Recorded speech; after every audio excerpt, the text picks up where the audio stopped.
Okay. So ada beberapa penulisan ilmiah kat sini. Kita akan go through beberapa. Saya akan bagi contoh setiap satu. Dan kalau ada soalan, boleh mencelah bila-bila lah ya. Boleh tanya terus lah ya. Dan tunggu dah sudah baru nak tanya. Sudah-sudahnya tak tanya kan. Okay, so kita akan lihat abstract, extended abstract, laporan penyelidikan, laporan inovasi, proceeding, bab dalam buku, artikel jurnal dan modul pembelajaran ya. So yang ni bukanlah senarai penulisan ilmiah yang lengkap. Yang saya tulis senarai ini berdasarkan pengalaman saya. So mungkin ada penulisan ilmiah yang tuan atau puan tahu tak ada dalam list ni. Sebab apa? Sebab saya tak pernah.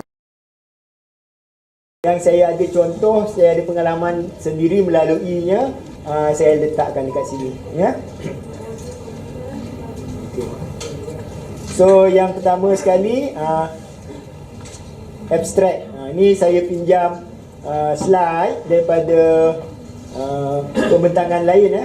Yang ni saya pernah mengikuti satu kursus journal writing online, okay, yang dikendalikan oleh yang diberi oleh Profesor Kamisa Osman UKM. Dia bagi satu ceramah 2 jam berkaitan dengan penulisan jurnal. So yang ni adalah petikan daripada pembentangan beliau. Saya rasa dia punya pembentangan tu sangat lengkap ya. Saya ada soft copy, video dan juga dia punya PowerPoint. Siapa berminat nanti saya boleh share dalam grup R&D ataupun grup SME ya. So basically dia kata apa? Abstract is a single paragraph, satu perenggan saja yang merumuskan kandungan artikel. Okay.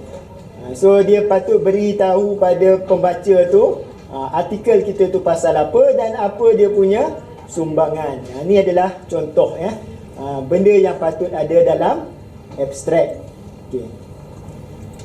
So yang ni secara formal ni lah maklumat dia.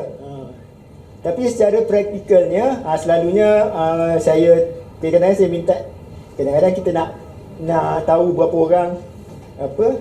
Contohnya untuk kompi ni saya minta siapa yang berminat untuk menulis kertas kajian supaya isi Google Form dan hantar abstract. Kenapa saya minta abstract? Walaupun abstract tu adalah benda terakhir yang kita belajar, abstract ni benda terakhir yang kita perlu sediakan.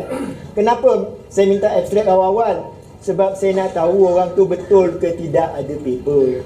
Kalau betul dia dah ada paper, tentu dia ada abstract kan? Kalau tak ada abstract, maknanya belum buat lagi lah ya? Ini salah satu kegunaan dia. Dan abstrak ni perlu ditulis dengan baik kerana inilah benda pertama sekali penilai atau penganjur conference akan jumpa sebelum dia dapat paper kita. So kalau kita punya abstrak ditulis dengan baik, dia akan menarik minat penganjur, dia akan menarik minat pembaca ya. Kalau abstrak kita tidak ditulis dengan baik, dia bagi negatif feedback pada kita ya. So mungkin dia tak, paper ni macam tak serius ke, paper ni tak kena tema ke, and so on. So abstract ni penting. Lagi satu berkaitan dengan penulisan, kita kena faham bahawa bila kita buat penulisan report ke, report inovasi ke, artikel tu adalah end product ya. Dalam proses penulisan, ini berdasarkan pengalaman saya, mungkin kita ada belajar bahawa step dia mula-mula tulis ni. Ikut pengalaman saya, nak start menulis kat mana? Startlah mana-mana pun, janji you mula menulis. Selagi you tak mula, benda tu tak habis. Kadang-kadang kita tak ada semangat, nak tahu nak tulis apa, tengok je kertas kosong tu, apa saya buat? Saya buka PowerPoint, buat title cover untuk presentation saya. Jadilah. Hari ni tidak berlalu begitu saja. Ya. Saya selalu buat macam tu. Kita kalau ini tak ada mood nak buat introduction, jangan buat introduction. Kalau ini tak ada mood nak buat discussion, kita nak buat discussion. Just do something. You buat something, dia akan jadi benda lain, kan? Ada pepatah Inggeris dia kata apa? Fate adds a thread to the cloth begun. Maksud dia apa? Takdir akan menambah benang pada kain yang bermula. Dia macam itulah, kan? Maknanya kita kena buat, dan automatik dia akan jadi. Kalau kita tak buat, tak mula, dia tak jadi. Kalau kita mula, tiba-tiba kita dapat idea. Faham tak? Bila kita buat tu, dia akan bagi kita inspirasi. Kalau kita diam tak dapat inspirasi. Bila kita dapat inspirasi, bila kita kerja kuat, dapat idea, kan? Sebab tu kadang-kadang belum habis pun paper tu dah ada slide PowerPoint dah. Introduction kosong, method kosong, result ada jadual je. Jadilah. Maknanya tiap-tiap hari kita buat sikit, kan? Bukannya lama pun, 1 minit. Jadi kenapa kita kena, bila menulis tu kena sentiasa buat? Sebab supaya supaya kita punya fikiran tu sentiasa ada connect dengan kita punya paper tu. Idea tu sentiasa ada, kena, kan? So supaya kita secara tak sedar, kita sentiasa berfikir pasal paper tu. So kadang-kadang kita tengah jalan borak-borak, tiba dapat idea, kan? Bangun tidur tiba-tiba dapat idea, tengah mandi dapat idea, kan? Tentulah, ya, kita buat, ya. So abstract ni betul dia mesti buat last kali, tapi kalau you nak buat mula-mula boleh je. Nanti esok kalau tak betul, rewrite. Tak boleh, tak betul lagi, rewrite. So bila you rewrite, baca, rewrite, baca, rewrite, baca, jadi last nanti you punya abstract tu jadi cantik, jadi clear, jadi flow dia betul, kan? Cuba kita nak menulis ni, kita kena selalu membaca. Kalau kita tak membaca, kita tak tahu nak tulis apa, kan? Dan bila you selalu baca, you akan jumpa abstract sedap, senang je baca, kan? Dia tulis, you baca abstract, you dah tahu dia buat apa, Sama juga dengan paper. Ada paper tu sedap kita baca. Kadang-kadang kita baca banyak kali. Kadang-kadang ada paper kita baca introduction pun dah tak nak baca dah, tu pasal apa tu? Ya, sebahagian bila kita sebut pasal menulis, kita kena baca, proses tu sama. Satu, nak dapat isi untuk baca. Yang kedua, kita kena baca penulisan kita supaya kita nampak, kan? Penting, sebab tu nak tulis paper tu dia ambil masa. Bila you dah siap, jangan terus hantar. Sebab tu kena siap awal, biar seminggu you baca balik. Baru you rasa, nak muntah paper ni, tak apa-apa, kan? Susun balik, kan? Rewrite. Tak larat nak baca, ada groupmate, suruh groupmate baca, So kita ingat, you tulis paper je. Kadang-kadang orang tengok, kau ni tulis paper je, buat inovasi je menang. Yelah, memang dia nampak kita masuk inovasi menang. Dia tak tahu sebelum kita menang tu, kita menangislah apa ke, susah payah, kita tak ada orang tahu, kan? So dia proses tu lama. Kadang-kadang kita nampak orang menang je, kita tak tahu sebelum dia menang tu dia kalah berapa kali, kan? Okay, tu abstract.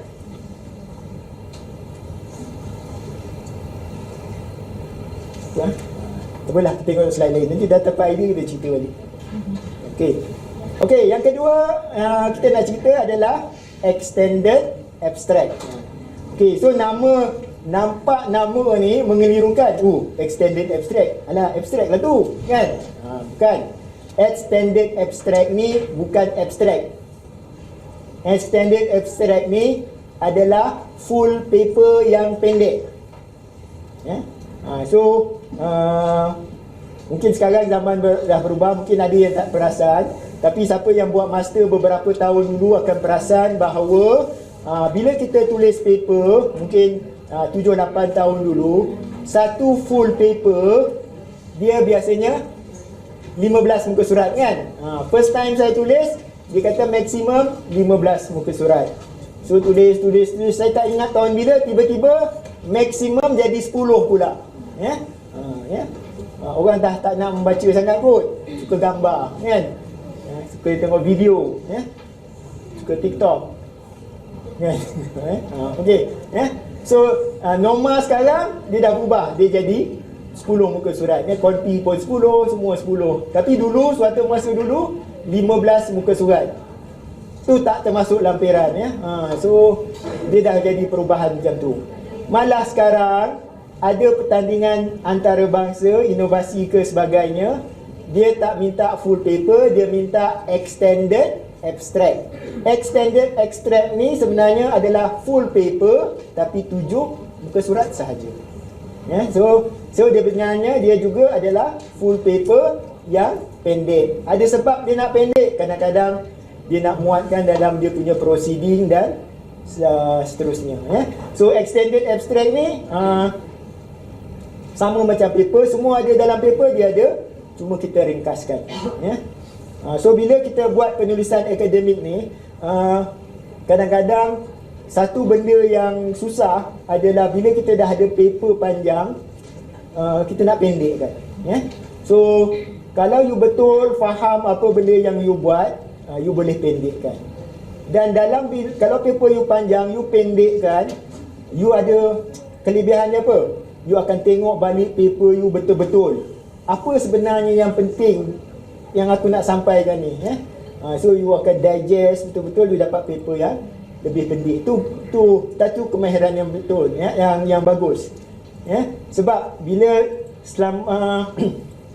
contohnya saya dalam penulisan akademik ni, saya start dengan paper R&D, sampai R&D daripada 2008 sampai 2019 saya buat R&D saja. Saya tak pernah masuk inovasi. Inovasi saya mula masuk first time hujung tahun 2019, dan lepas tu saya masuk inovasi banyak. So pada pandangan saya, sebab saya dah lama buat R&D, inovasi tu jadi lebih mudah sikit, sebab keperluan penulisan dia tak sebegitu berat, sebab sebahagian daripada tu dah ditampung oleh kita punya alat tu sendiri. Dan kalau kita ada kefahaman yang dalam, kalau kita dah boleh tulis paper berkaitan suatu topik, mudah kita nak buat dia punya video. Sebab video tu tak sama, kalau kita buat video inovasi tu, dia tak sama dengan kita buat presentation. Presentation macam tak sama macam kita tulis paper. Kita tak boleh masukkan semua yang ada dalam paper kita dalam video inovasi. Kita kena pilih. Video inovasi kita tu macam 5 minit, 6 minit. Paper kita 10 muka surat. Apa yang kita nak masukkan dalam video inovasi kita tu? Kita kena ambil benda yang asas, benda yang penting. So you kena faham benda yang you buat tu, dan you kena pilih apa yang you nak tunjuk pada penilai ataupun orang yang nak tengok video tu. Bila you tunjuk video, tak sama dengan you bagi paper pada orang untuk baca. Biasanya yang baca paper ni siapa? Juri, kan? Pensyarah lain, kan? Ataupun expert. Dia ada benda dia teliti.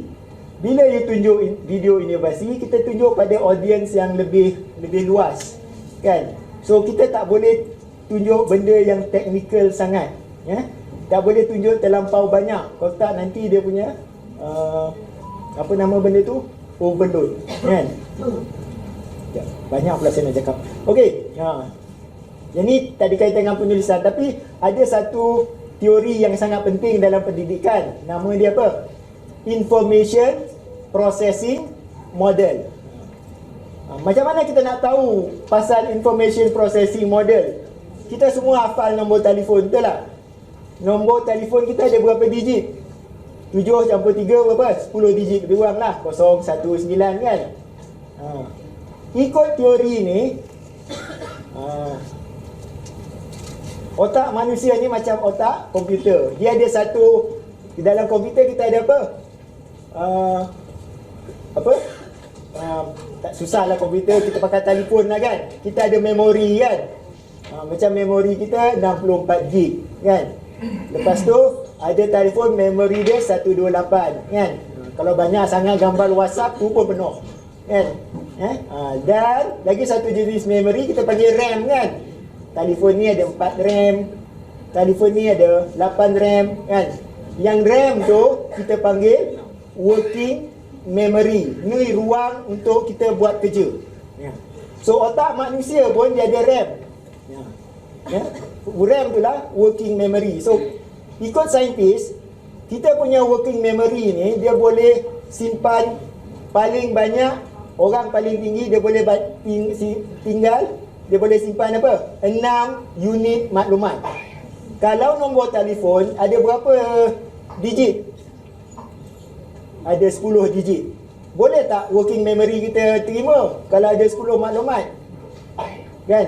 Tak boleh. Sebab kita boleh 6. So apa strategi otak kita pakai? Kita chunk. Chunk tu apa? Kita kumpulkan jadi 019 jadi 1 unit maklumat. Kan? 762 kita jadikan 3. Tak bermakna pada orang lain tapi bermakna pada kita kan. So bila kita hafal nombor telefon, kalau you perasan, kita akan pecahkan kepada 3, 3, 4 ataupun 3, 3, 2, 2. So kita jadikan 10 unit maklumat berbeza jadi 3. Jadi otak kita boleh handle. Faham? Tu cara kita fikir.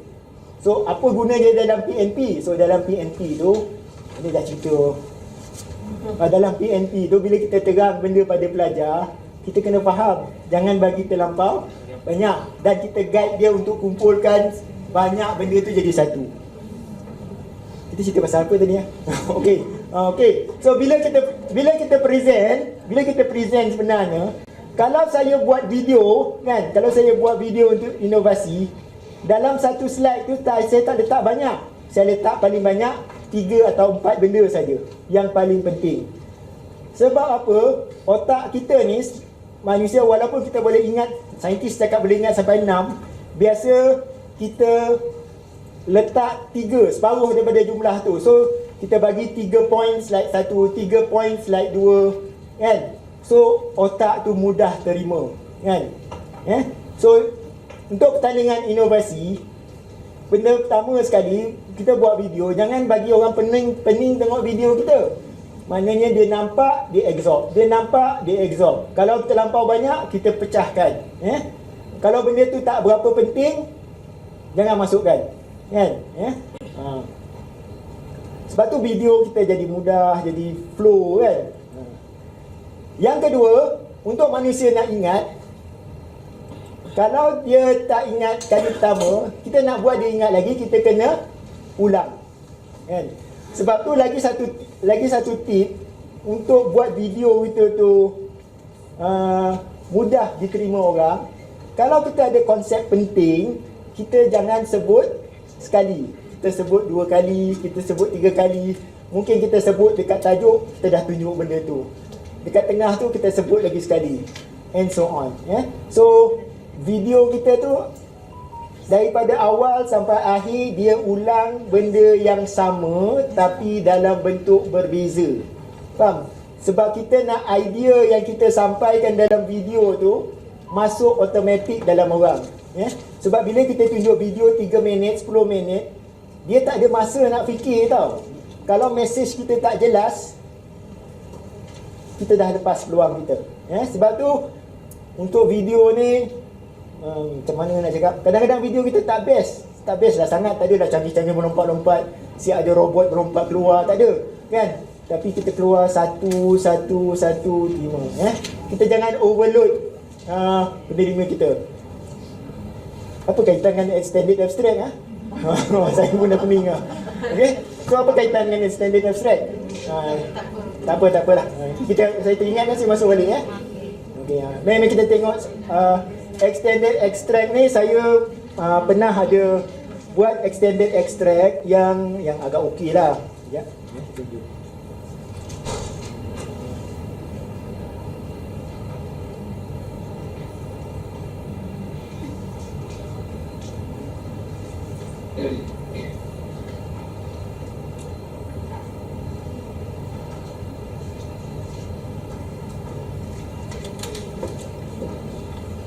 Okey, ni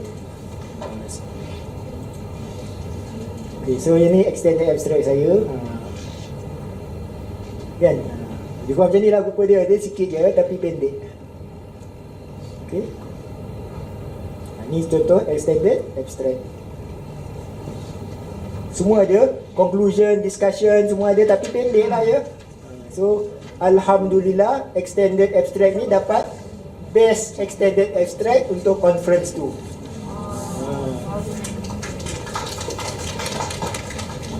Okay, so lagi satu saya nak share. Nampak tak? Saya punya paper ni kan. So kalau you nak simpan you punya paper kan, bila you pergi conference, dia akan bagi apa? Proceeding kan. Proceeding tu berapa muka surat? 300, kadang-kadang ada sampai 1193 kan. Nah, saya jumpa. Okay, so apa you buat kan, you nak simpan dalam file you untuk rujukan siapa yang nak tengok. So sebenarnya ada application PDF kan. So kalau you guna application, saya guna benda tu. Tak apalah, nanti awak cari tengok kod ada lah. Tak apalah, saya pun tak tahu nak cari macam mana. Okay. Okay, ada apa application tu buat, you dah tahu you punya paper tu page mana, you extract keluar. Faham? You extract keluar, nanti daripada 300 page tu dia keluarkan 5 page you punya paper tu. Kan? Kalau you nak nampak best sikit, takkan paper tu saja. You extract keluar kulit dia, lepas tu you sambungkan dengan paper tu. Nanti you simpan cantik lah macam ni. Ajar. Ya, nak ajar tu. Kadang-kadang sokan kan ada orang lagi tahu daripada kita. Dia kata, itu pun nak. Okay, kita cubalah ya. Ni dah baru pakai Windows 11 ni pun dah poning mana. Sekejap ya.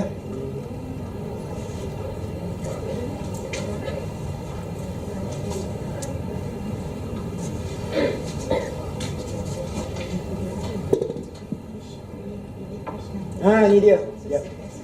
PDF. Harap ni ya. Ni ya. Kita pilih PDF editor.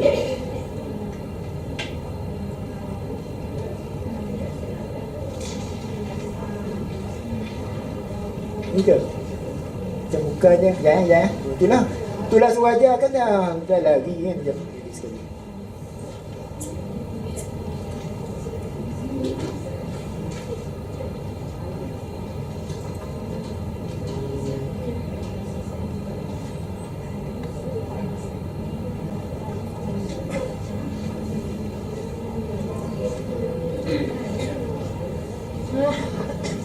Ultra PDF editor, patut dah jumpa. Ni dia.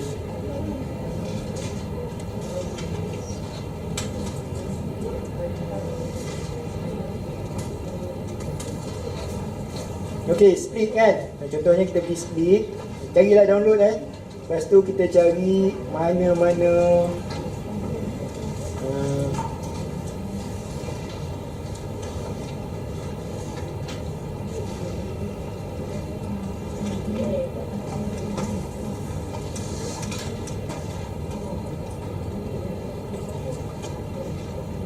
contohnya sini saya ada folder ni, saya ada banyak proceeding kan. Kita pilih proceeding tu. Contohnya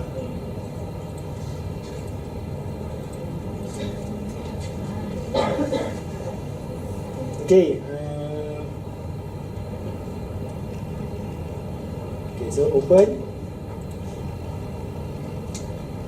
Allah, download.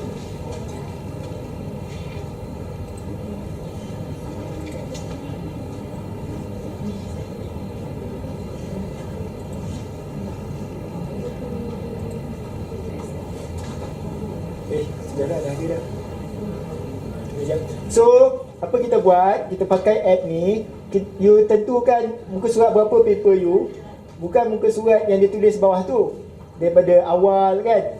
Lepas tu you masukkan muka surat tu, you klik split, nanti dia akan keluarkan satu file paper tu saja. Lepas tu you simpan lah. Kan? Tak adalah. Kan kadang-kadang orang nak tunjuk dia ada paper dalam proceeding tu, dia bawa buku lah. Kan? Berapa banyak buku nak bawa kan. So you tarik keluar, you extract, you nak print boleh, you nak nak simpan dalam folder pun boleh. Macam lama je. Tak apalah. Tak apalah Ustazah, nanti kita bincang lah ya. Macam lambat je.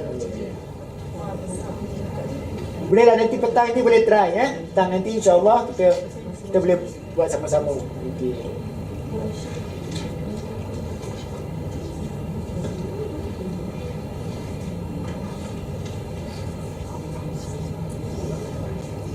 Allah, sampai mana kita? Okey, tu extended abstract ya. So sebab tu kadang-kadang kalau kadang extended abstract pun ada pertandingan. Sebab tu kita kena biasa tulis dengan sebaik mungkin ya. Abstract pun tulis elok-elok, jangan abstract janji ada je. Extended abstract pun any type of writing kita cuba buat yang terbaik ya. Okay, next kita tengok seterusnya. Seterusnya adalah research report.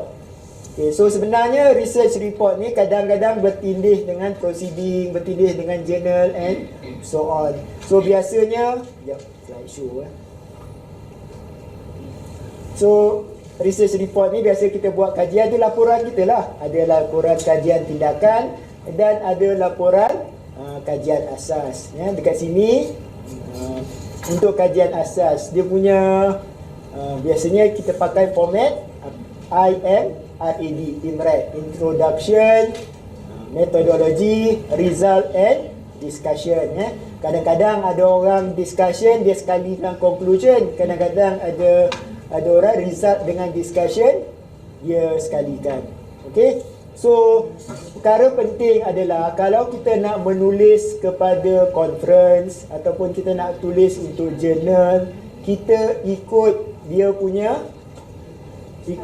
style ya. Pasal apa? Kan? Janganlah kita kirakan sangat. Aku tak pakai style ni. Dulu aku belajar dengan prof sekian-sekian macam ni ya. Tak apa. Kita ikut penganjur. Pasal apa kita ikut penganjur? Sebab penganjur itulah nak hadap paper kita. So tugas kita untuk mudahkan penganjur ataupun penilai ataupun editor yang baca paper kita tu senang nak cari dia punya format kan. Kalau dia dah minta kita tulis introduction, kalau kadang-kadang ada penganjur dia tulis pendahuluan, kita buat degil kan. Aku tak nak buat pendahuluan, aku pakai pengenalan. Jangan, ikut je dia. Apa dia nak? Dia nak pendahuluan dah. Ikut je semua. Janji kau ambil paper aku sudah kan. So ikut je ya. So penting ya kita tengok dia punya tema, dia punya tu and so on ya. Macam nak kompi ni, siapa yang dah tulis paper R&D untuk kompi ke PLC ke, cuba tengok balik keperluan dia tu. Kita ikut tak dia punya format to the letter ya. Kalau kita tak ikut, nanti kita menyusahkan penilai kan. Kalau penilai tu dah pening pada tengok paper, agak-agak dia nak bagi kita masuk. Tak ada kan. Dia ambil paper yang jelas ya. Sama juga dengan R&D. Sama juga dengan inovasi ya. Kalau inovasi itu pakai istilah novelty, kita pakai novelty. Kalau dia pakai inventiveness, kita pakai inventiveness. Kita jadikan paper kita tu mudahkan orang kan. Dapat pahala, dapat menang kan. Ya. Okey. Conference proceeding are papers themselves. Kan? Okey. So proceeding ni apa? Proceeding ni sebenarnya bila ada conference, bila conference tu selesai ataupun sedang waktu conference tu berjalan, dia edarkan proceeding. Proceeding ni boleh jadi paper, macam dekat sini cakap, or increasingly these days abstract. Kadang-kadang dah banyak sangat paper, tak muat banyak sangat paper, dia ambil abstract saja ya. Okey, kadang-kadang dia ada conference journal paper, usually a selection of papers by track. Okay. So kadang-kadang kita pergi conference, kita bentang paper, lepas tu kita dapat surat conference tu nak paper kita masuk dalam conference journal. Maknanya ada persidangan, daripada sidangan tu dia keluar jadi journal kan. So itulah macam journal jugalah ya. Dia pilih lah sama ada sesuai dengan tajuk dan paper kita agak bagus, dia akan keluarkan ni ya. Okey, saya pernah dapat ada beberapa kali saya masuk conference, lepas tu paper tu dipilih masuk buku kan. Biasanya kalau dia nak masukkan dalam buku ataupun jurnal tu, dia hantar balik paper kat kita, dia suruh kita betulkan. So kita betulkan lah, apa dia nak buat je. Kau nak lagi? Ada lagi nak? buat sampai dia nak. Okey. Ya. Itu conference proceeding. Okey, lepas tu kita ada journal. Okey. Journal articles are shorter than kan. Yang paling penting dekat sini, nampak? Journals present the most recent research yang terkini, and journal articles are written by expert for expert. So kalau dalam penulisan, siapa yang dah belajar master ke tahu jurnal dia level dia lebih lagi tinggi daripada proceeding ya. Selalu kalau kita hantar jurnal, dia akan nilai ya, dia akan nilai. Siapa yang akan nilai jurnal tu? Biasanya pakar daripada bidang tu juga ya. So kalau saya hantar paper berkaitan dengan kimia ke, pendidikan kimia ke, biasanya yang akan review syarah universiti ataupun doktor yang ada bidang pendidikan sains ya. Dia akan nilai sesuai atau tidak and so on ya. Dan bila dia dah nilai, dia akan hantar balik borang kat kita. Saya ada simpan tapi macam susah nak cari, saya tak tunjuk lah.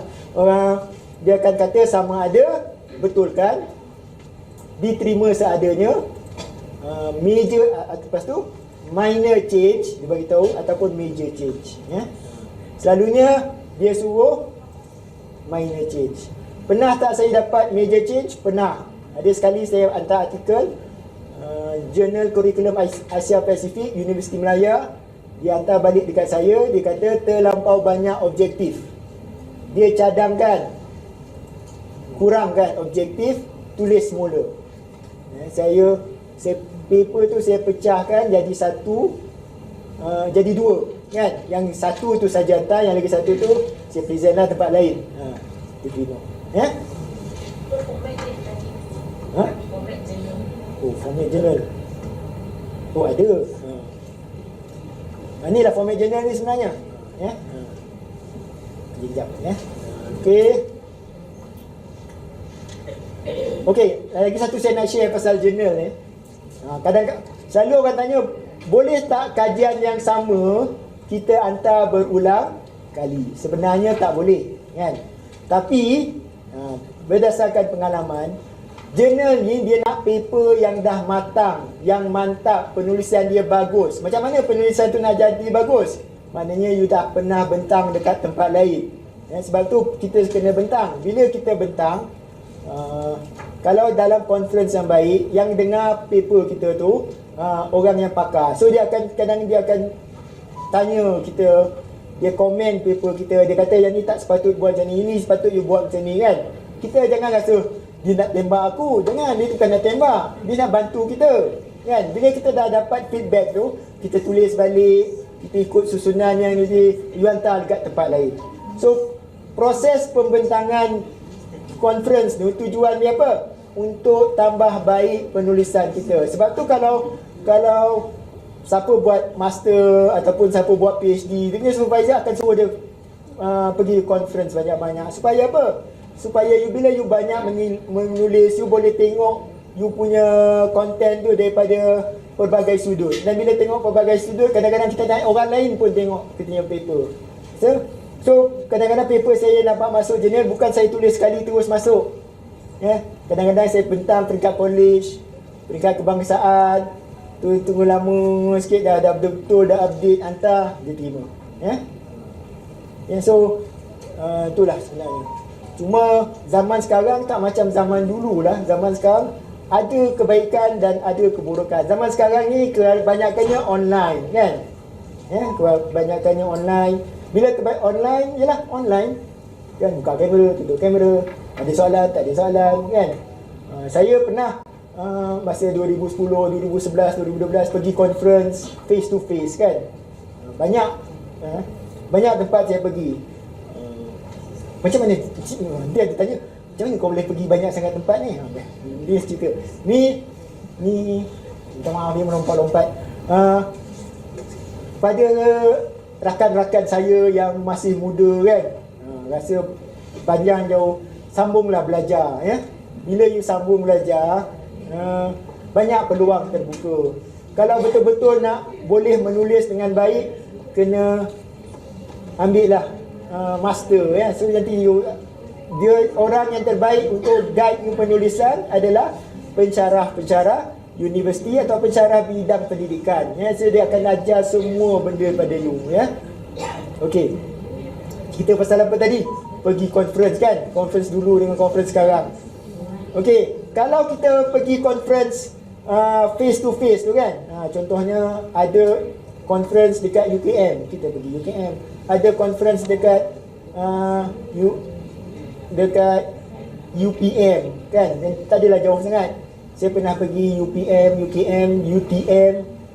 Paling jauh Wrexham. Tahu Wrexham tak? Science and Mathematics. Dekat mana? Dekat 11 M4P kan. Saya ada present paper dekat situ 2011 kan. Kalau saya cerita sedih. Nak tahu sedih macam mana? Kan? Sebab kita belajar part time, kita diberi cuti tanpa rekod, tahu tak? Mohon dekat bahagian. Ada cuti, peruntukan cuti tanpa rekod untuk orang belajar part time. Tak salah saya sampai 30 hari. So inilah guna untuk belajar dan pergi tentang conference. Saya petang dekat Penang 2011 naik bas ekspres pergi kan, naik bas ekspres sampai depan Wrexham tu turun kan, depan Wrexham tu turun on the way lah, bukan something like that lah. Pergi surau dia, naik bas malam sampai surau dia pagi, mandi kat situ, tukar baju macam ni, ada collar semua kan, present. Petang tu balik naik bas. Yelah, masa tu gaji tak besar sangat, anak kecil-kecil kan. Tapi Alhamdulillah, saya punya paper tu dapat jadi artikel dalam buku. Okey lah kan. Boleh nak menjumpa tak? Jumpa lah jangan. Okey. Okey, show off. Dong ah. Ni. Oh ini, okey, ini paper dia.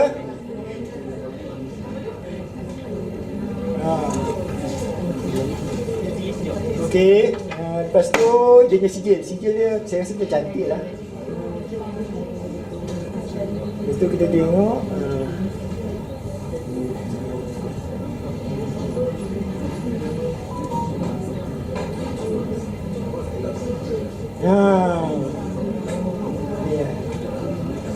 Okay, so rasa seronok lah. Kita susah payah kan, tidur dalam bas kan, last dia pilih sebagai book chapter. So paper ni agak titi juga dia punya view ya. Alhamdulillah.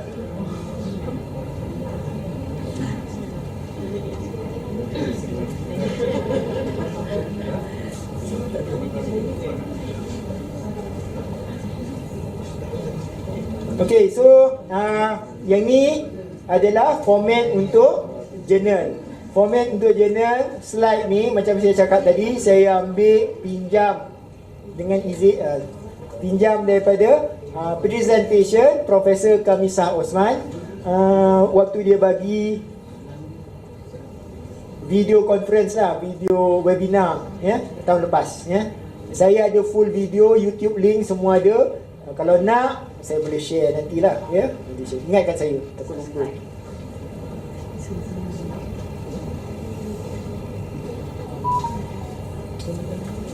Okey.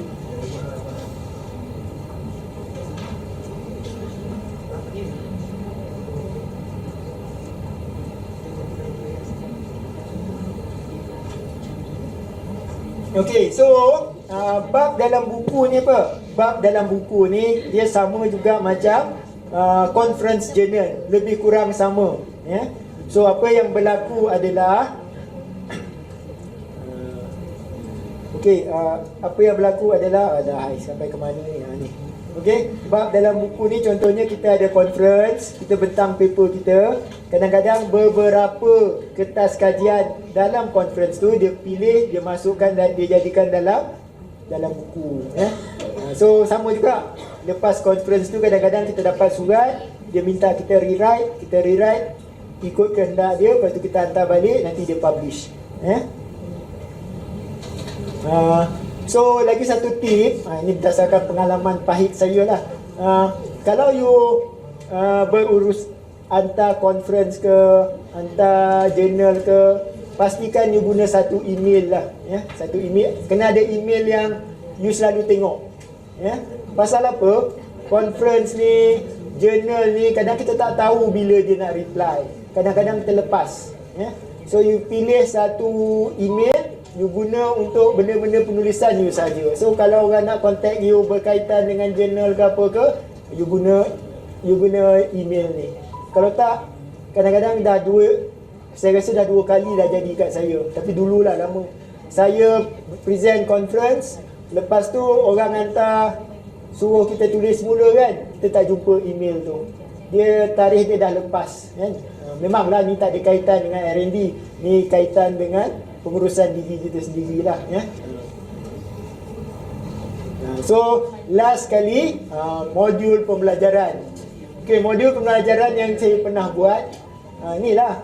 Kadang-kadang biasanya pensyarah sains kita terlibat dalam mesyuarat buat modul, buat buku panduan amali, yang tu kita boleh anggap sebagai modul pembelajaran. So kita catatlah kita dalam kita punya simpanan dalam folder penulisan tu, ya. So ni sumbangan kita, ya. So semangat sikit.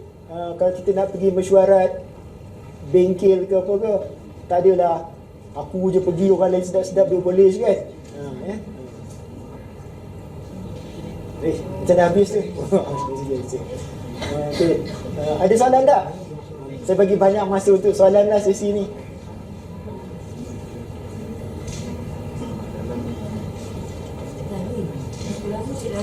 Spend masa untuk siap lekapkan laporan Encik Dani.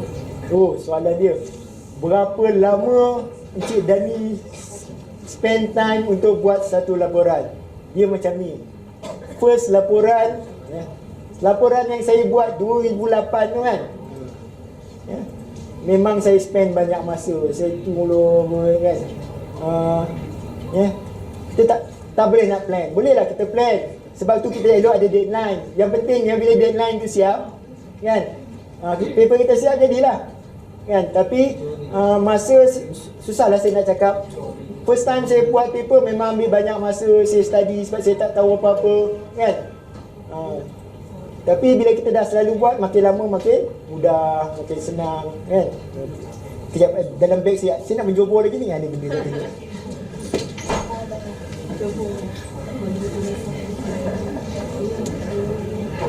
Ni malam tadi saya jumpa, saya kemas-kemas cek kerajaan Malaysia, kan, RM600. Tadi dia apa? 5/12/2008, kan. Alhamdulillah, kan. Masa tu gaji kecil, kan. Anak-anak kecil-kecil ramai, boleh bawa pergi KFC, kan. Inilah, benda ni tak ada dah. Sebenarnya kita tak tulis paper masuk universiti nak duit, kan. Dia semangat bila dapat menang, dapat gold medal, kita rasa puas, kan. Tapi dah orang bagi duit dah kata nak, betul tak, kan. Ya.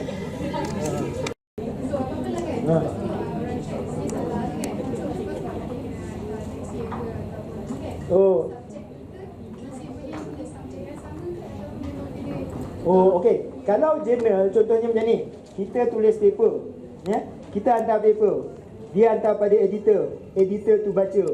Lepas tu dia komen, paper ni boleh boleh dipublish jika buat pembetulan besar. Kalau pembetulan besar, dia akan cakap terlampau banyak objektif. Contohnya yang saya pernah kena, ringkaskan. Saya bagi 5 objektif, dia nak ringkaskan. Dia kata 2 atau 3 cukup. So kena tulis mula balik paper tu. Benda je sama, kita punya result masih sama, cuma buang 2 objektif tu sebab dia terlalu panjang. Dia nak bila kita huraikan 1 atau 2 objektif tu, kita hurai dengan lengkap. Kalau kita banyak sangat objektif, kita hurai kita tak lengkap, orang tak dapat full picture. Tu maksud pembetulan. Okey. Sasaran kita tak kisahlah sasaran 2 tahun. Dia kena sama. Dia kena sama yang sebelum dinilai tu. Kalau jurnal ni dia hantar, kita hantar kat dia, mungkin dalam sebulan 2 tu dia akan bantai bagi dia punya ni lah, dia punya result atau recommend. Sekarang makin cepat, dulu lama kan. Dia bagi recommend, kita betulkan, kita hantar balik. Lepas tu kalau dia diam je tu, tiba-tiba dia hantar surat dah publish. Alhamdulillah, seronoknya Tuhan dia yang tahu kan. Kan? Ada lagi satu pengalaman. Ya, boleh tanya. Cerita, tanyalah dulu. Contohnya saya buat kajian, saya buat kat sana. Okey, setelah saya buat kajian tu, katalah gunakan teknik Madeline. Okey, tahun itu, lepas tu bila saya buat kajian tu, saya rasa teknik Madeline tu boleh improve lagi. Jadi, for the following year, saya guna teknik Madeline tu lagi untuk buat kajian lain. Bolehkah saya guna teknik yang sama untuk kajian yang berbeza? Macam bukan kajian je, macam inovasi je. Yelah, macam saya guna teknik tu untuk bantu belajar. Ya, okey, kalau macam tu biasanya daripada yang saya faham, macam elok you masuk tandingan inovasi. Inovasi ada 2 jenis. Inovasi benda, kadang-kadang inovasi kaedah kan. Tu nampak macam inovasi kaedah. You dah present satu kan? Tu maknanya tu satulah, tu satu paper.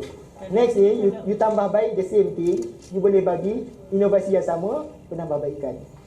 Let's say kalau saya rasa macam inovasi tu macam bagus dan saya nak guna sebagai part of R&D, that's possible too, right? Boleh, possible. Tapi bila you tulis R&D tu dia jadi lain sikit dia punya tu. Ada beza penulisan R&D dengan penulisan inovasi. Contohnya R&D kita ada problem, kita ada objektif, kita tulis apa yang kita buat. Bila kita buat R&D biasanya kita tumpu pada dapatan kan, apa yang kita dapat tahu dengan lebih kurang macam ni lah. Mungkin ada kawan yang lebih tahu, saya minta maaf lah kalau saya salah kan. Okey. Gitu. Kalau inovasi ni kita fokus pada, memang kita ada problem, kita fokus pada produk, lepas tu kita cerita kenapa produk kita bagus and so on, apa kelemahan produk kita and so on. Contohnya pada SEM1 saya buat inovasi teknik Madeline. Okey, boleh lah. So you masuk pertandingan inovasi. Bila saya rasa dia bagus untuk guna pakai kepada pelajar saya buat kajian jadikan dia R&D paper. Boleh kan? Secara teorinya boleh, tapi cara dia menulis tu lain. Saya susah lah nak cakap kan, dia lain. R&D ni lain sikit daripada inovasi. Cuba tengok format dia. Okay. Ya? Okay, Madeline on. Okay, thank you. Jadi saya nak tangkap tu dia dah lupa dah. Masalah saya ingat Muhammad. Kenapa ni kan?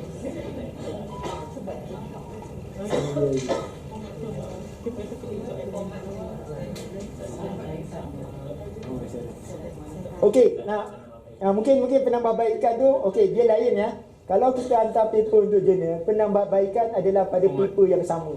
Maknanya paper tu dia akan guide kita. Tak adalah dia guide sangat, dia guide sekali je. Dia bagi, okey, kalau you nak paper ni publish, you buat ni macam ni. You buat. Lepas tu dia publish. Kalau you tak buat atau tak buat macam dia nak, dia diam je. Maknanya tak dapat dah tu. Okey? Tu je. Boleh tak nak request tengok paper yang menang kompi tu sekali dengan cek nak pergi semalam?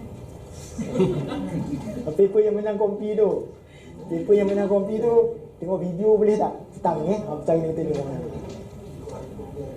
Apa lagi saya nak cakap satu cerita menarik. Minta maaf satu cerita menarik, at least bagi saya lah. Mungkin orang tak menarik lah. Saya pernah hantar satu jurnal kan. Jurnal ni, bila jurnal dia ada panel penilai. Biasa panel penilai dia orang pakar dalam bidang lah ya. Ni macam tak bagus pula cerita. Okay, anyway, saya saya tulis paper dengan mana Fatihah? Ni saya dengan Fatihah tulis paper. Kita dua orang kan. Lepas tu kita hantar untuk dinilai. Lepas tu dinilai, lepas tu dia pulang balik, dia minta saya buat pembetulan. Saya buat pembetulan, kan? Lepas tu dia hantar lagi sekali. Dia kata buat pembetulan lagi. Lepas tu saya geram lah. Aku dah buat pembetulan, kau nak apa lagi, kan? Entah macam mana, entah dalam email satu lagi tu saya terdapat sengaja saya tahu siapa yang review paper saya tu. Saya google lah, kan, istilah nak stalk kan, siapa ni yang kata paper aku tak bagus ni. Lepas tu saya tengok dia punya latar belakang kan. Paper saya pendidikan kimia, yang review tu salah. Mungkin dia, orang lain yang review lagi satu yang latest tu dia kata saya tengok dia pendidikan bahasa Malaysia. Lepas tu saya balas email. Saya paper saya pendidikan kimia direview oleh pendidikan Malaysia. Saya tak nak buat pembetulan. Kan? Saya dah buat pembetulan seperti yang sebelum tu kan, yang tu. Lepas tu diam. Lepas tu dapat lagi satu email, dia dah publish. Dia publish juga. Alhamdulillah lah. Menarik ke cerita tu? Ada soalan tak? Sebenarnya banyak rakan-rakan kita ni berpengalaman ya, yang tengah-tengah buat PhD kan, yang tengah buat PhD kadang-kadang yang tengah belajar ni sebenarnya ilmu dia banyak, tapi dia diam je. Kenapa dia diam? Sebab dia tengah belajar, dia banyak benda lain dia nak fikir kan. So dia tak nak menonjol sangat kan ya, cuba dia banyak sangat dah benda nak fikir, supervisor nak tu, supervisor nak ni kan.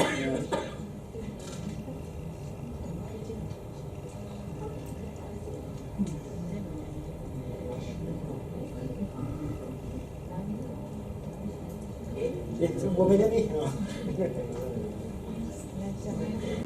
Okey.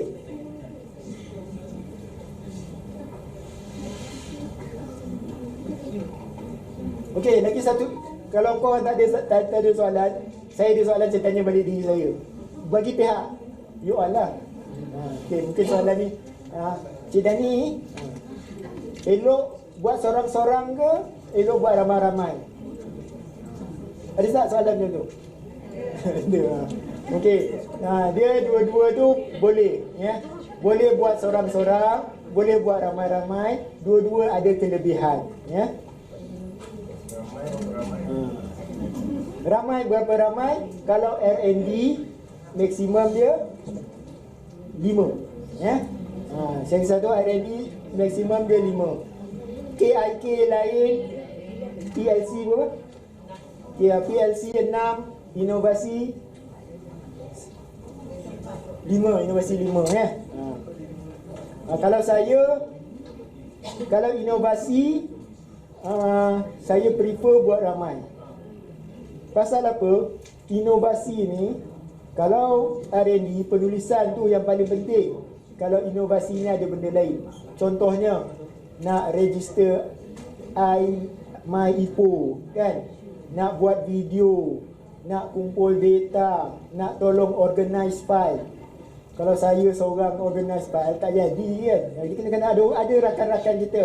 Contohnya saya buat inovasi dengan Amal Hayati dengan Nur Fatihah kan. So pasal MyIPO ni Amal Hayati dia banyak pengalaman, dia kejap je dia boleh settle pendaftaran MyIPO. Kan, lagi satu, kalau kita buat inovasi, kita kadang-kadang kita nak dapat apa? Iktirafan daripada universiti and so on kan. Dia boleh contact lecturer lain, tunjuk kita punya application, so dia bagi surat sokongan and all the stuff. Tu benda tu. So kita boleh share workload lah, sebab semua ada kekuatan masing-masing ya. Kalau R&D kadang-kadang elok juga berkumpulan, so dua-dua boleh. Tanya soalan sendiri jawab. Okay. Boleh lah, lain.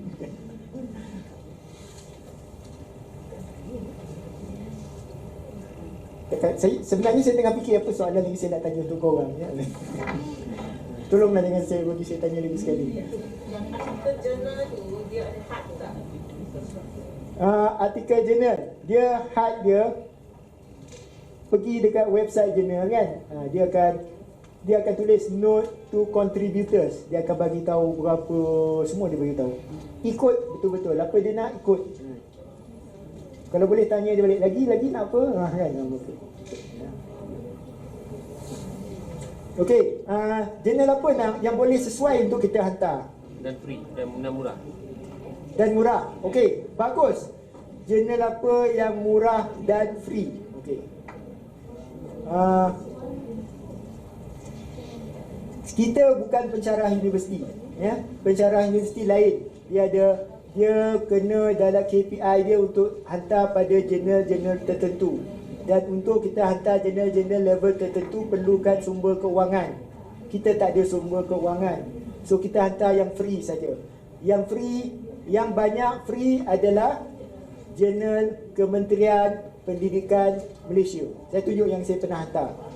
Ya.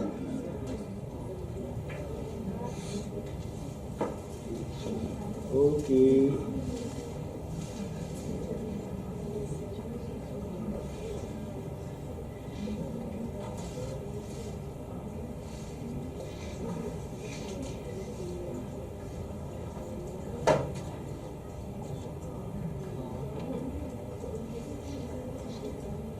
Okey, so yang ni adalah jurnal apa ni? Jurnal kurikulum. Dia bahagian PNP boleh hantar kat sini. Yang ni jurnal dikendalikan oleh bahagian pembangunan kurikulum.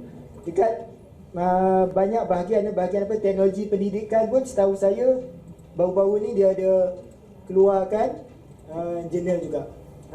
Macam Puan Zainah hantar tu bahagian pendidikan guru kan, tak salah saya. Bahagian pendidikan guru. Bahagian edukasi tak ada jurnal lagi. Tapi beria je suruh kita buat paper kan. Yang ni saya buat dengan siapa? Saya buat dengan ni semua saya extract lah sebab saya nak tunjuk.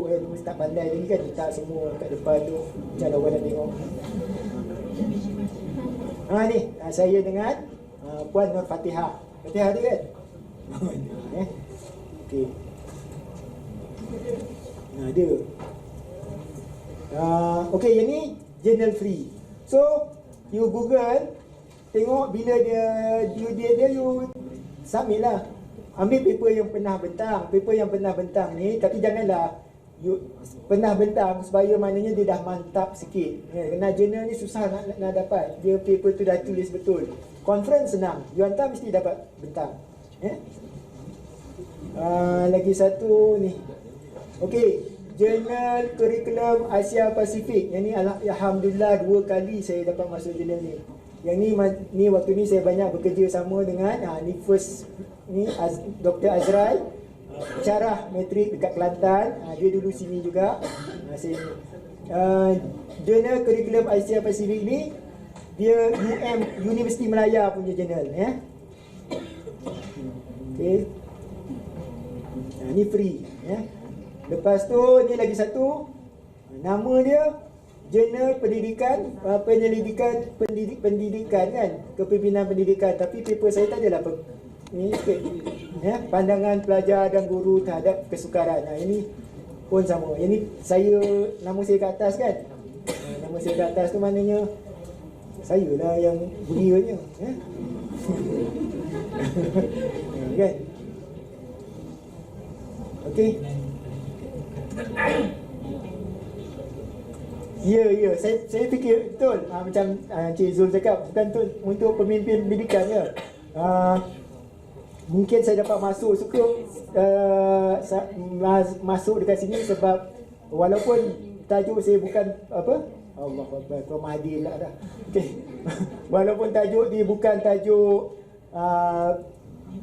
kepimpinan pendidikan, mungkin dia tajuk saya tu mungkin dapat menarik pemimpin-pemimpin pendidikan lah, ya. Pandangan saya lah. Okay. Lepas tu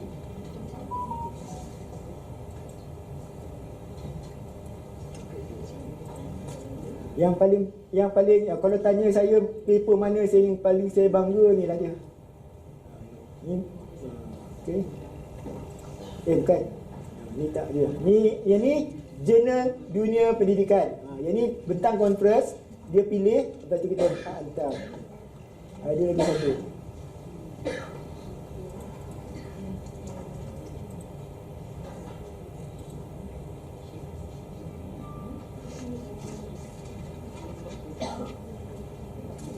Okey, yang ni adalah paper jurnal EPRD. Okey, so ni saya buat dengan ni. Yang jurnal-jurnal ni tadi Ya. dia lebih pada kajian asas. Ya, betul. Setakat ni siang saya hantar jurnal semua kajian asas. Ada rakan, saya pernah tahu apa, lecturer Melaka, saya tahu dia ada hantar jurnal pendidikan, menampak macam kajian tindakan, tapi saya tak pernah hantar kajian tindakan jurnal. Yang ni saya buat dengan Puan Hajah, dah Hajah dia, Puan Hajah Amal Harun dan Tuan Haji Muazzin Yasin. Belum sampai Malaysia lagi kan? Belum sampai Malaysia lagi. Tapi yalah, waktu saya buat paper ni dengan Puan Amal baru habis belajar. Dia tulis, bila dia tulis tu memang best lah, sebab orang baru belajar kan, ilmu tu fresh lagi kan. Besar, sangat membantu. Banyak ilmu saya dapat daripada Puan Amal dekat masa saya tulis paper ni.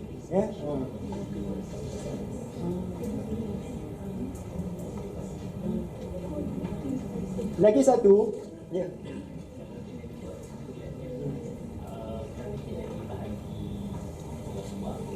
Oh, okey, soalan Encik Zul. Kalau Encik Dani buat berkumpulan, macam mana kita tentukan orang ni buat apa atau tidak? Susah nak cakap tu, kan? So kita buat berkumpulan, kan? Kita ambil yang positif. Yang penting paper tu siap, kan? Kan kita jangan fikir asyik aku je buat, kau tak buat apa-apa pun tak boleh, kan? Mungkin sebab kita berkumpulan dengan dia lah paper kita siap, kan? Mungkin sebab kita berkumpulan dengan dia paper kita mula, kan? Jangan fikir panjang, jangan fikir kita nak buat paper, kan? Sama-sama maju lah, ya.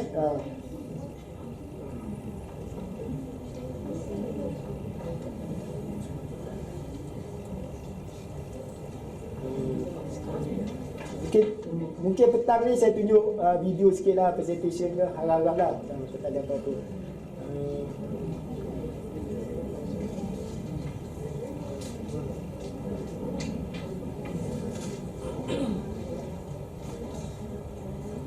Misalnya target satu tahun berapa produce target pendidikan?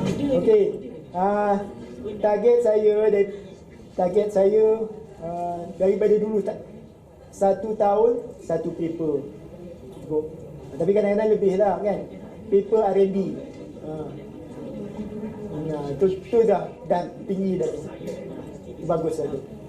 Tapi kalau boleh saya nak sampai level jurnal lah, ya. Tapi tahun ni tak sampai, tak apalah, dah penat kot, kan? Jadi mamah usia apa ke, kan?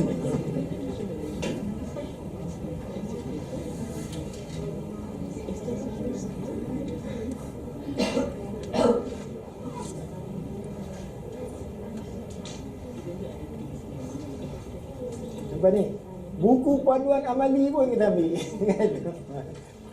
Buku panduan amali ni kira macam tu apa? Modul pendidikan, ya? Jangan perkecilkan kita punya usaha tu, ya?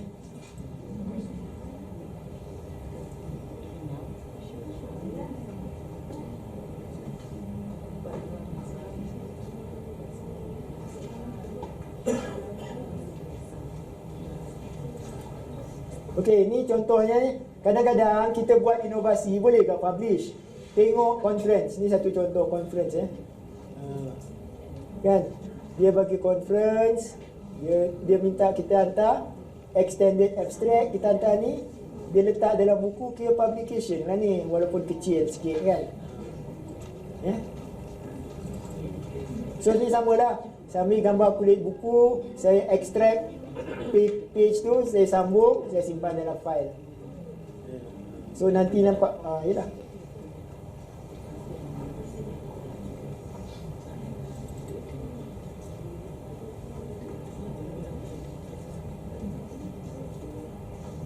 Yang ni sekolah punya seminar. Ada satu sekolah dekat ni, mungkin ada rakan Puan Maira pun ada pergi conference ni, ya.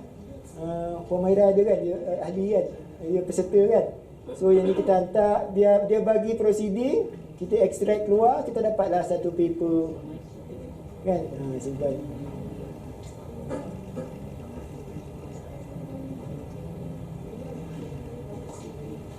Okey, ya. So mungkinlah petang ni siapa ada bawa proceeding ke, bawa laptop ke, nanti saya boleh tunjuk macam mana kita nak extract keluar paper tu,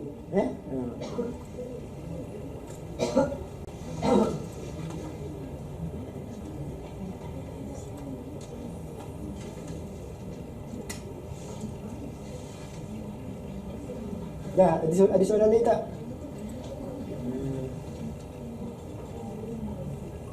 Tanyalah sekarang, bukan tiba-tiba Cik Dani, boleh nak tanya tak? Tanya sekarang.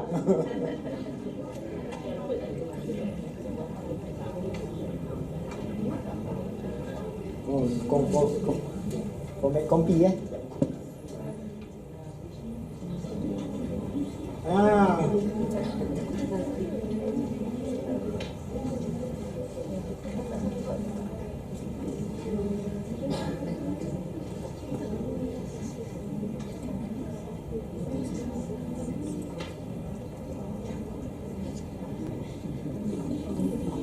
Okey, so kita mention sikit pasal kompi.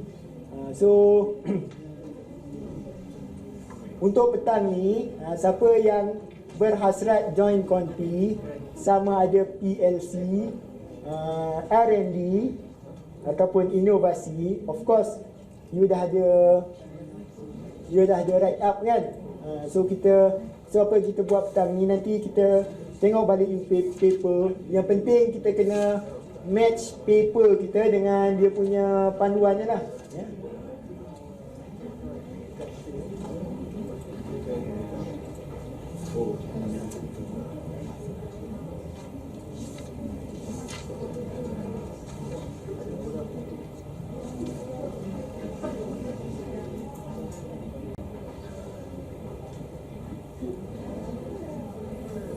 Kompi tahun ni agak luar biasa sikit. Saya tak tahu kenapa.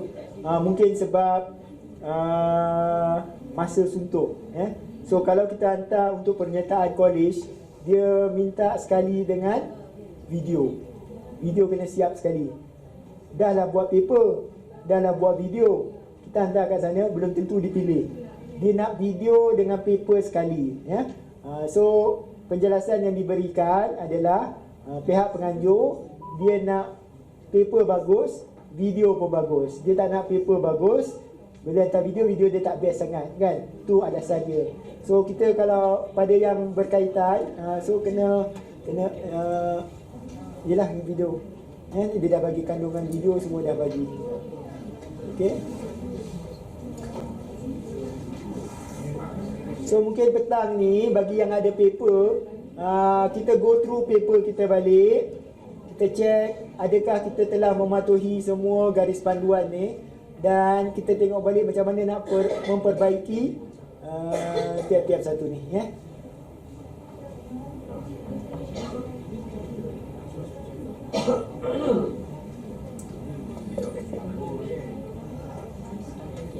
Okey, lagi satu ni saya terlupa nak sebut. Bagi yang mungkin ada yang baru nak buat kajian tindakan,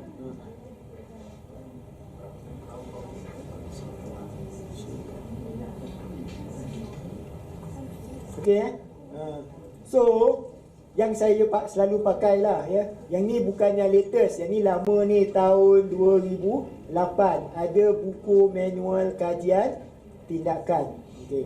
So siapa yang tak ada tajuk, first time nak buat paper, tak tahu nak tulis kajian tindakan macam mana. Kajian tindakan ni bukan kajian asas. kajian tindakan, kajian yang kita boleh buat dengan kelas yang kita mengajar. Saya catat kat sini, pergi muka surat 104. 104 ni apa? Dia bagi template. Tahu template tak? Dia bagi bisa tu juga. Ada masa tak?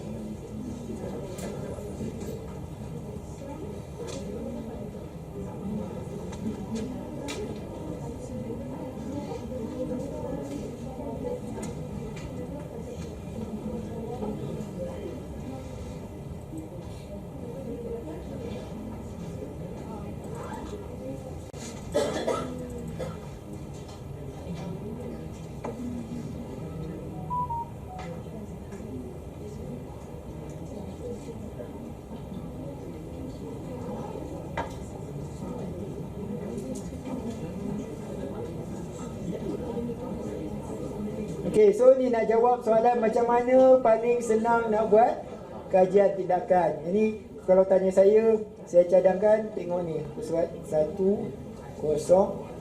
insya-Allah. Okey. Dekat sini dia ada apa? Kita besar dah sikit. Ni dalam manual tu ya. Kalau nak maklumat lanjut baca manual, tapi kalau tak nak baca panjang-panjang nak terus buat, saya cadangkan ambil ni. Ya. So yang ni dia ada 3 je kolom, bahagian, proses penjelasan, contoh.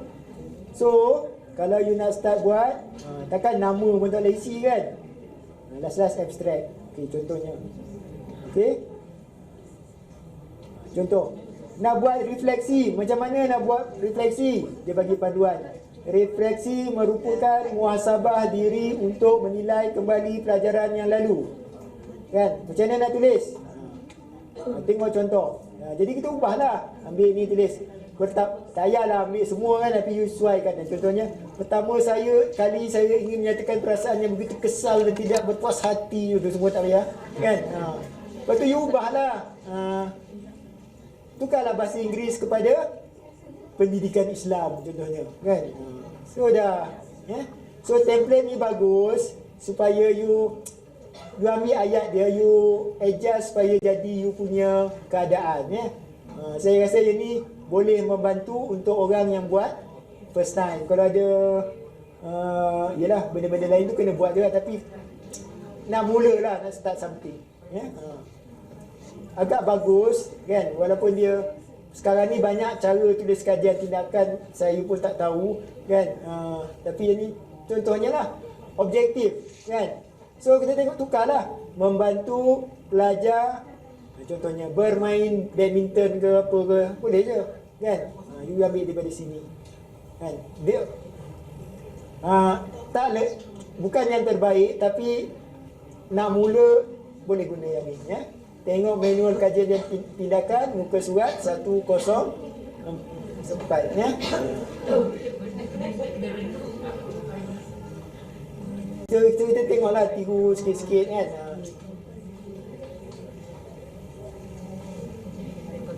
Nampak? Bukan tiru lah, kita ya, tiru lah tu. Macam orang putih kata apa? Fake it until you make it, ya.